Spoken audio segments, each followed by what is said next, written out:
Warga Jepang kembali turun ke jalan untuk memprotes pernyataan Perdana Menteri Sanai Takaichi terkait Taiwan dan kebijakan peningkatan anggaran pertahanan yang dinilai akan menggerus pelayanan masyarakat. Demonstrasi ini terjadi di tengah kekhawatiran publik terkait kebijakan tersebut dapat menyeret Jepang ke dalam konflik militer dan menekan anggaran kesejahteraan saat harga-harga terus naik. Aksi protes berlangsung pada Rabu 17 Desember 2025 malam yang diikuti tokoh politik oposisi serta warga sipil. Para pengunjuk rasa mengecam pernyataan Perdana Menteri Sanai Takaichi yang menyebut kemungkinan tindakan Cina di daratan Taiwan sebagai ancaman terhadap kelangsungan hidup Jepang dan menyiratkan potensi intervensi militer. Anggota Dewan Penasehat Jepang Yamaso Taku menyebut pernyataan tersebut hampir setara dengan deklarasi perang dan dinilai merusak fondasi hubungan Jepang dan Cina. Menurutnya, pernyataan itu tidak sejalan dengan sikap pemerintah Jepang sebelumnya dan beresiko memicu konflik militer yang akan menimbulkan korban besar di kedua negara. Ia pun meminta agar Takaichi menarik kembali pernyataan yang membuat Cina marah itu.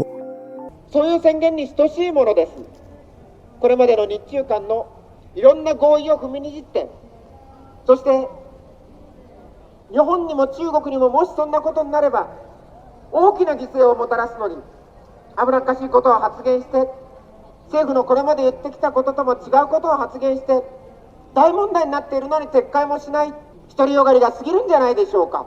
経済に影響してさらには軍事的な衝突に至るようなことになっては、高橋さんには潔く撤回をしていただく。それができないんだったら今の自民党と維新の会のこんな高市政権には日本のこれからを舵取りしていただく資格はないと思います。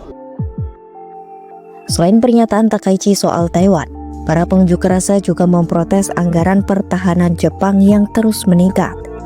Dewan Penasehat Jepang baru saja mengesahkan anggaran tambahan tahun fiskal 2025 yang mendorong total pengeluaran pertahanan mencapai sekitar 11 triliun yen atau setara 2% dari produk domestik bruto Jepang. Ketua Partai Sosial Demokrat Jepang Fukushima Mitsuho mengingatkan jika anggaran pertahanan terus meningkat, maka layanan kesehatan, perawatan lansia, pendidikan, dan kesejahteraan akan semakin tertekan. 21兆円までなったら医療、介護、福祉、教育圧迫されてしまいます。軍拡ではなく生活。 Sejumlah demonstran menegaskan dalam situasi harga kebutuhan hidup yang melonjak dan tekanan terhadap mata pencaharian masyarakat, penggelontoran anggaran besar untuk ekspansi militer adalah kebijakan yang tidak dapat diterima.